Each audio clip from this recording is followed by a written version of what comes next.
In 2009, I suffered an aortic dissection. I had surgery. I have an artificial valve now, and I have a sleeve on my aorta.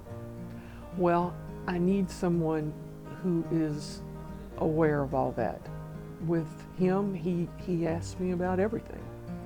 If I don't remember it, he does, which is good. I'm also diabetic, so when I had to go on a different diabetic medication, Becky sat down with me, that's his nurse, and she spent as much time as we needed, and she showed me how to administer the medication and when, and all different kinds of things. I mean, she just really covered everything. The patient-centered medical home is kind of a model of giving the patient multiple aspects of care, all kind of in one medical home.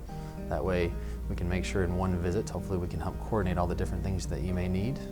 And nowadays a lot of the health care is provided outside of the walls of a clinic, and so you have everything from a patient portal where you can send messages online to communicate with myself as well as other members of the team, phone calls and phone interviews. We even have televisits, so you can talk to a provider who's off-site by just coming here if you live in a surrounding community and can't make it all the way downtown to the main hospital. He's taken care of every aspect that I've needed so far.